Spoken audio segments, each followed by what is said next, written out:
Class 10th biology में chapter number 6 है reproduction अर्थात जनन के लॉन्ग क्वेश्चंस को देखेंगे। प्रश्नों की कुल संख्या 10 दी गई है। विभिन्न प्रकार के अलैंगिक जनन का हमें सचित्र एवं संक्षिप्त विवरण देना है। जितने भी प्रकार के एसेक्सुअल रिप्रोडक्शन होते हैं उनका संक्षिप्त यानी छोटे रूप में वर्णन करते हुए हमें चित्र भी बनाना है। तो आइए इसका हम आंसर करते हैं। तो सबसे पहले आपको शुरुआत में ऐसे करना है, जीवों में अलैंगिक जनन एसेक्सुअल रिप्रोडक्शन 4 निम्नांकित विधियों द्वारा संपन्न होता है, जिनमें पहला विधि है विखंडन फ्यूजन, दूसरा है मुकुलन वुडिंग, तीसरा है अवखंडन या पुनर्जनन फ्रेगमेंटेशन, चौथा है हमारा बीजाणु जनन एस्पोरुलेशन। तो ये 4 निम्नांकित विधियों द्वारा अलैंगिक जनन संपन्न होता है। तो हमें चारों के बारे में बताना भी है चित्र के साथ, लेकिन ध्यान देना है काफ़ी संक्षिप्त रूप में बताना है। पहले हम विखंडन यानी फ्यूजन के बारे में वर्णन करेंगे। तो आपको विखंडन लिखना है और डैश देना है और यहाँ से करना है। विखंडन द्वारा ही मुख्य रूप से एक कोशिकीय जीव जनन करते हैं। कौन से एक कोशिकीय जीव जनन करते हैं? जिसमें जीवाणु, अमीबा, पारामेसियम, शैवाल आदि इसमें शामिल होते हैं। ठीक है। सामान्यतः विखंडन की क्रिया 2 प्रकार से संपन्न होती है। एक होता है द्विखंडन, जिसमें एक जीव विखंडित होकर 2 में बट जाते हैं, और दूसरा होता है बहुखंडन, जिसमें एक जीव खंडित होकर बहुत सारे जीवों में बट जाते हैं, जैसा कि यहाँ पे पिक्चर में दिखाया गया। एक पूरा एक जीव है क, और इससे देखिए कई तरीके के संतति निकले, और ये कौन से हैं? अमीबा में बहुखंडन होता है, अमीबा में द्विखंडन भी होता है। तो अभी हमने विखंडन को जाना। विखंडन क्या होता है? विखंडन 2 प्रकार के होते हैं, द्विखंडन और बहुखंडन। तो हमें किन्हीं एक के बारे में लिखना है, दोनों के बारे में नहीं लिखना है, क्योंकि प्रश्न में काफ़ी संक्षेप में इसका आंसर देना है। अगर हम दोनों के बारे में लिखना चाहें तो काफ़ी लंबा हो जाएगा। तो हम लिखेंगे द्विखंडन क्या होता है? वैसे विभाजन जिसके द्वारा एक व्यष्टि से खंडित होकर 2 का निर्माण होता है, तो ऐसी प्रक्रिया द्विखंडन या द्विविभाजन कहा जाता है। और ये एक कोशिकीय जीवों जैसे जीवाणु, पारामेसियम, अमीबा में संपन्न होता है। ठीक है। और ये सारे आपको नहीं लिखने हैं, बस ये क्या होता है, ये हो गया द्विविभाजन कहा जाता है। एक से खंडित होकर 2 बन जाते हैं, और ये आपको पिक्चर ड्रॉ कर लेना है। बस ये द्विविभाजन की प्रक्रियाएं हैं, और यहाँ पे खंडित होकर 2 में ये बट गया है संतति अमीबा। ठीक है, 1 से 2 संतति अमीबा। ये पिक्चर आपको ड्रॉ कर लेना है। तो चलिए देखते हैं अलैंगिक जनन का जो दूसरा है। अब हम देखेंगे मुकुलन के बारे में। मुकुलन एक प्रकार का अलैंगिक जनन है जो जनक के शरीर के धरातल से कलियां फूटने या प्रवर्ध निकलने के फलस्वरूप संपन्न होता है। ये प्रक्रिया कहलाती है, और ये कहलाती है मुकुलन। और ये एक कोशिकीय जीवों में और बहुकोशिकीय जीवों में भी संपन्न होता है। तो हम लिखेंगे एक कोशिकीय जीवों में मुकुलन। ठीक है। तो यहाँ तक हो गया एक कोशिकीय जीवों मुकुलन। तो अब यहाँ से करना है केंद्रक युक्त मुकुलन जनकों के शरीर से विलग होकर नए जीव का निर्माण करता है, और यह अपने से परिपूर्ण होता है, और यह तथा बिल्कुल स्वतंत्र होकर जीवन यापन करता है। ठीक है। तो इसमें मुकुलन, यहाँ पे देखिए ये क्या है, एक जीव है। तो यहाँ से इसके जो बुड है और ये इसके उभार निकल रहे हैं, इसको बड कहा जाता है, मुकुल। और यही अलग होते हैं और ये एक नया जीव का रूप धारण कर लेते हैं और स्वतंत्र जीवन यापन करते हैं। खंडन या पुनर्जनन फ्रेगमेंटेशन। ठीक है। तो इस प्रकार के जनन में क्या होता है? इस प्रकार के जनन में जीवों का शरीर किसी कारण या प्रकृति या कृत्रिम तौर पे अगर 2 या 2 से अधिक खंडों में टूट जाए, तो खोआ हुआ भाग, जो खोए हुए भाग होते हैं, वो विकास कर पूर्ण विकसित एक नया जीव बन जाते हैं। तो ये देखिए स्पाइनोगायरा है, एक अलग कट गया तो एक नया पूरा बन गया। ये जीव है प्लेनेरिया। ये देखिए प्लेनेरिया है, इसका ऊपर वाला भाग नीचे वाला भाग कट गया, तो इसका देखिए नीचे वाला पूरा आ गया और इसका ऊपर वाला पूरा आ गया, तो एक नया जीव रूप ले लिया और ये स्वतंत्र रूप से जीवन यापन करेंगे। ठीक है। तो ये पिक्चर आपको ड्रॉ कर लेना है इसमें से, और ये आपको पूरा लिखना है यहाँ तक। अब इसके बाद चौथा जो है अलैंगिक जनन का विधि बीजाणु जनन। तो हम यहाँ से करेंगे निम्न श्रेणी के जीवों जैसे जीवाणु, शैवाल, कवक आदि में बीजाणु निर्माण अलैंगिक जनन की मुख्य विधि है। ठीक है। इन जीवों में संपन्न होता है। इस प्रकार के जनन में सामान्यतः सूक्ष्म थैली जैसी बीजाणु धानियाँ का निर्माण होता है। ठीक है। और इसके भीतर अनेक छोटे गोल हल्की रचनाएं बनती हैं, जिसे बीजाणु या स्पोर कहा जाता है, वो को निर्माण करते हैं। ये पिक्चर आपको ड्रॉ करना है। उसके बाद दूसरा प्रश्न देखिए, ऊतक संवर्धन कैसे संपन्न होता है? कायिक प्रवर्धन के लाभों का उल्लेख हमें करना है। तो देखिए ऊतक संवर्धन जो है कायिक जनन का ये आधुनिक तरीका है। ठीक है, तो देखिए कैसे संपन्न होता है, आपको यहाँ से करना है। कायिक संवर्धन में स्वस्थ वांछित पौधे से ऊतक का एक छोटा टुकड़ा काट लिया जाता है, इसे किसी बर्तन में रखा जाता है और पोषण पदार्थ के घोल में इसे रखा जाता है। उपयुक्त तापमान, आर्द्रता एवं अन्य अनुकूल स्थितियों में ऊतक का एक टुकड़ा एक असंगठित पिंड बन जाता है, जिसे क्या कहा जाता है, केलस कहा जाता है।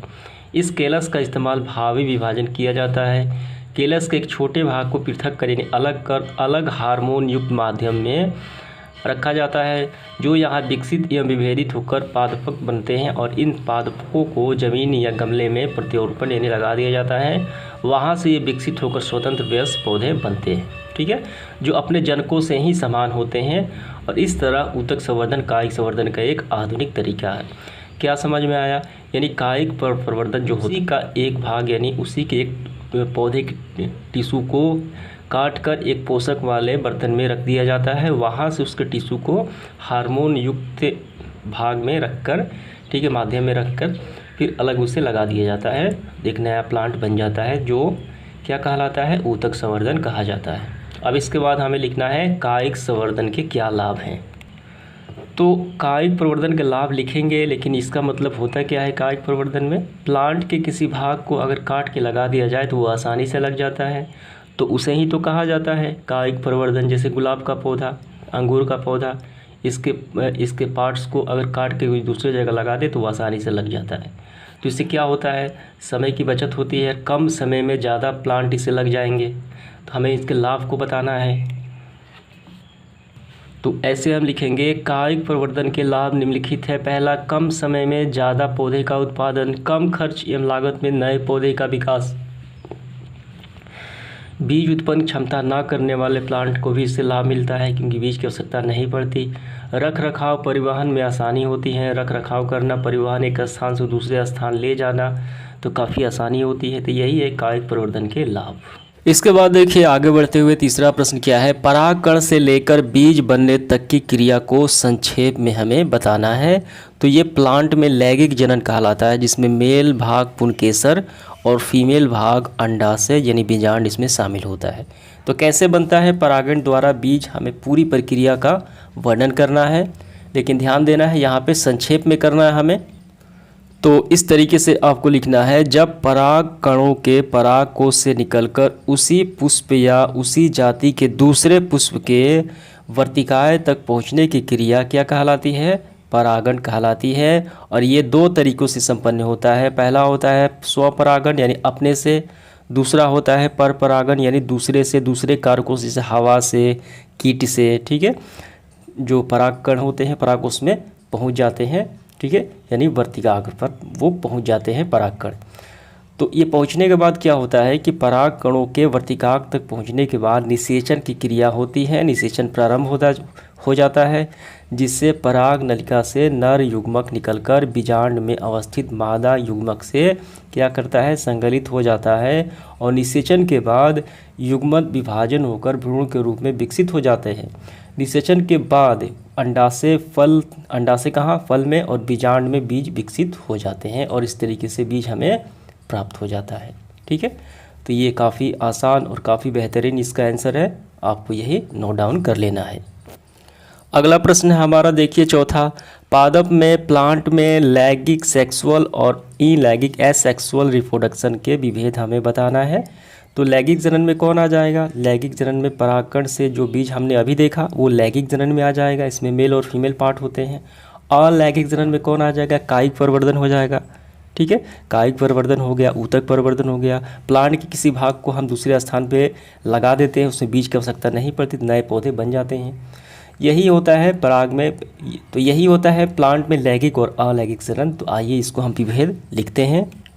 तो सबसे पहले आपको लिखना है, पादपों में प्लांट में लैंगिक और अलैंगिक जनन में अंतर निम्नलिखित है। लैंगिक जनन, अलैंगिक जनन, इसमें देखिए क्या है, लैंगिक जनन नर और मादा युग्मक से होता है, जिसमें पादप के बीजों एवं बीजाणुओं का उपयोग होता है। ठीक है, इसमें मेल और फीमेल होते हैं। और वहीं अलैंगिक जनन की बात की जाए, अलैंगिक जनन में पौधे बिना बीजों के ही नए प्लांट उत्पन्न कर सकते हैं।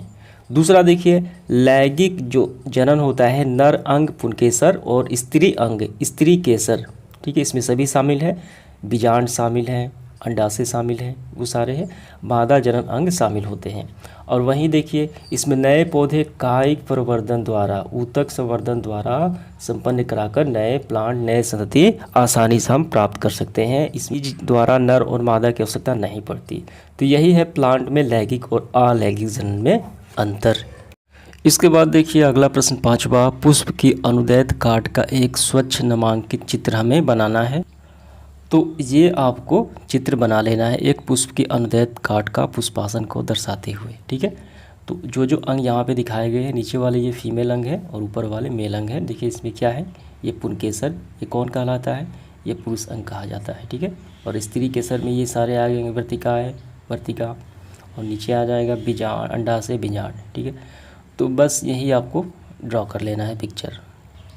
इसके बाद देखिए प्रश्न क्रमांक 6 क्या है, यौनारंभ या प्यूबर्टी के समय किशोर बालक बालिकाओं के शरीर में होने वाले परिवर्तन का हमें वर्णन करना है। यानी प्यूबर्टी के समय कौन कौन से परिवर्तन होते हैं वो हमें वर्णन करना है। तो सबसे पहले आपको ये लिखना है, किशोरावस्था में होने वाले परिवर्तन की अवस्था यौनारंभ या प्यूबर्टी कहलाता है। ये परिवर्तन अंतस्रावी ग्रंथियों द्वारा स्रावित हार्मोन के कारण होता है, ठीक है। और ये लिखने के बाद आपको कहाँ से प्रारंभ करना है, यहाँ से प्रारंभ करना है। किशोरावस्था में होने वाले कुछ परिवर्तन बालक या बालिकाओं में एक समान होते हैं, ठीक है। और जैसे में यहाँ पे जो परिवर्तन होते हैं वो यहाँ पे दिया गया है, और ये लिखते हुए आपको यहाँ तक लिखना है, ठीक है। इसमें दोनों शामिल होना चाहिए, बालक और बालिकाओं के परिवर्तन दोनों शामिल है, यहाँ तक आपका आंसर हो जाएगा। इसके बाद देखिए 7वां प्रश्न क्या है, पुरुष के आंतरिक इंटरनल जो अंग होते हैं, ऑर्गन्स होते हैं, सेक्सुअल अंगों का हमें वर्णन करना है। तो काफ़ी आसान सवाल है लेकिन थोड़ा सा लंबा है। कैसे करना है मैं आपको बता देता हूँ। तो आपको यहाँ से प्रारंभ करना है, ये सारे आंतरिक अंग कहे जाते हैं पुरुषों के। यहाँ से लिखना है पहले, नर जननांग के 2 वृषण, 2 टेस्टिस, कई शुक्र उपवाहिकाएँ, प्रत्येक वृषण से समृद्ध यानी जुड़ी हुई अधिवृषण एवं शुक्रवाहिनी, शुक्राशय, मूत्रमार्ग तथा सीसन एवं कुछ सहायक ग्रंथियाँ शामिल होती हैं, ठीक है। अब इसके बाद देखिए इसमें जो नाम दिए गए हैं, वृषण हो गया, टेस्टिस, उपवाहिकाएँ हो गया, अधिवृषण हो गया, शुक्रवाहिनी, मूत्रमार्ग, सीसन, इन सब के बारे में अपने से आपको तैयार करना है। जैसे वृषण के बारे में यहाँ तक हो गया, ठीक है। अब इसके बाद क्या लिखना है, शुक्र उपवाहिकाओं के बारे में, फिर अधिवृषण के बारे में, ऐसे ऐसे करना है आपको, ठीक है। तो ये अपने से आप तैयार कर सकते हैं। इसके बाद देखिए प्रश्न क्रमांक 8वां क्या है, स्त्री के लैंगिक चक्र का हमें वर्णन करना है। तो हम यहाँ से करेंगे, स्त्रियों में लैंगिक चक्र तथा अंडाणुओं का निषेचन न होने के बाद की क्रिया है। तो हम यहाँ से प्रारंभ करेंगे और ये लिखते हुए आपको यहाँ तक लिखना है, ठीक है, यहाँ से लेके यहाँ तक। और आप चाहे तो थोड़ा सा ये भी इसमें शामिल कर सकते हैं यहाँ तक। इसके बाद देखिए प्रश्न क्रमांक 9 क्या है, जनसंख्या नियंत्रण पॉपुलेशन कंट्रोल के व्यवहार में लाए जाने वाले विभिन्न उपायों का हमें वर्णन करना है। तो इसका आंसर हम करेंगे, जनसंख्या नियंत्रण के उपाय निम्नलिखित हैं। पहला उपाय लिखना है प्राकृतिक विधि, इसमें से आपको लिखना है यहाँ तक। दूसरा उपाय लिखना है यांत्रिकी विधि, ठीक है, यांत्रिकी विधि में आपको यहाँ तक लिखना है मेल का, और ये इसमें फीमेल का आपको यहाँ तक लिखना है, ठीक है। इस विधि का नाम जो उपकरण उपयोग किए जाते हैं, इन दोनों के नाम हो गया, मेल के लिए और ये फीमेल के लिए। अब इसके बाद देखिए, इसके बाद है आपका रासायनिक विधि। तो रासायनिक विधि में आपको यहाँ तक लिखना है, ठीक है। बस ये गोलियों का प्रयोग किया जाता है, गर्भ निरोधक। अब इसके बाद सर्जिकल विधि यानी नसबंदी कराकर, इसमें पुरुष का भी शामिल है और स्त्रियों का यहाँ पे शामिल है, ठीक है। और लास्ट में आप ये भी चाहे तो लिख सकते हैं सामाजिक जागरूकता। इसके बाद इस सेशन का आखिरी सवाल देखिए, लैंगिक जनन संचारित रोग क्या है, तो ये बताना है हमें। तो लैंगिक जनन संचारित रोग STD से कहा जाता है, ठीक है। तो यहाँ से आपको प्रारंभ करना है और यहाँ से प्रारंभ करना है और यहाँ तक लिखना है, ठीक है। लिखने के बाद आपको फिर लिखना है, मनुष्य में होने वाले प्रमुख लैंगिक जन संचारित रोग निम्नलिखित हैं, बैक्टीरिया द्वारा, वायरस द्वारा, प्रोटोजोआ द्वारा। ये तीनों रोग हो गए।